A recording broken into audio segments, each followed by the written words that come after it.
అధికారంలో ఉన్నప్పుడు ఇలాంటి కుట్రలే మీరు చేశారు. అధికారం పోయినా కూడా ఈ రకమైనటువంటి కుట్రలు చేసి రాష్ట్రాన్ని సర్వనాశనం చేయాలని చూస్తూ ఉన్నారు. మీరు సభ పెట్టుకోండి, దానికి ఎవరు కాదనరు. గుడివాడలో నిన్న జరిగినటువంటి సంఘటన, ఇవాళ అక్కడ కూడా బీసీ అనే ముద్రని పెట్టి అరాచకం చేయాలని ప్రయత్నం చేస్తున్నారంటే మీరు సభ పెట్టుకోండి, దానికి మేము అభ్యంతరం లేదు. సభ పేరుతో రెచ్చగొట్టే కార్యక్రమాలు చేస్తే మటుకి ఇబ్బందులు వస్తాయని చెప్పి తెలియజేస్తూ ఉన్నారు.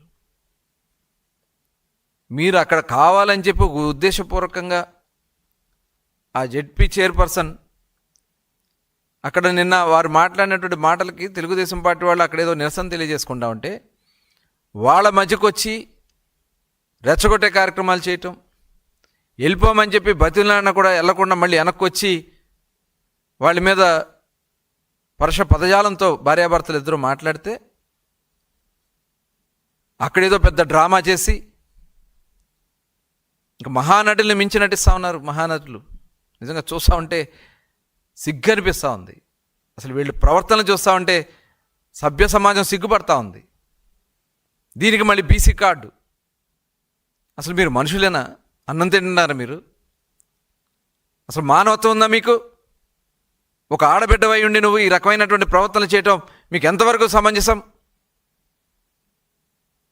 నేను చూశాను గతంలో కూడా జడ్పీ సమావేశాలకు వెళ్ళినప్పుడు కూడా రెచ్చగొట్టే కార్యక్రమాలు చేస్తారు వీళ్ళు.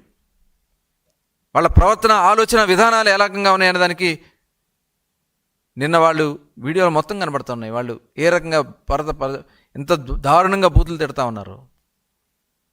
ఆడ మనిషి అయ్యండి కూడా మీరు ఆ రకంగా బూతులు తిట్టి రెచ్చగొట్టే కార్యక్రమాలు చేయటం, ఇది నిజంగా చాలా చాలా సిగ్గుచేటు.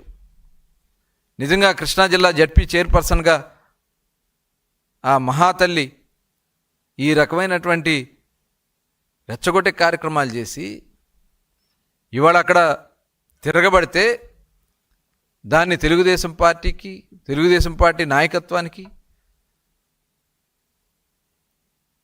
ఇవాళ పేర్ని నాని గారు మాట్లాడుతున్నాడు, లోకేష్ గారు చెప్పారని చెప్పాలట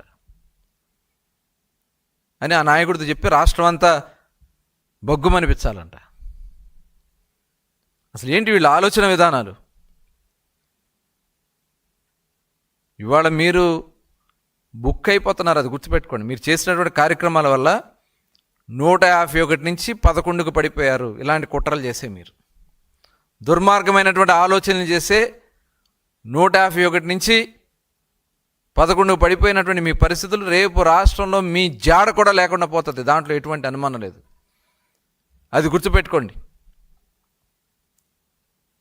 2019 నుంచి 2024 వరకు రాష్ట్రంలో ఉన్నటువంటి అన్ని వర్గాల్ని ఏ రకంగా మీరు దాడులు చేశారో, ఇబ్బందులు పెట్టారో ప్రతి ఒక్కరు కూడా గుండెల్లో ఉన్నాయి. అన్ని వర్గాల్లో గుండెల్లో ఉన్నాయి, ఎవరు మర్చిపోలా, అది గుర్తుపెట్టుకోండి. ఇవాళన్నీ కూడా కప్పిపుచ్చుకోవడానికి మీరేదో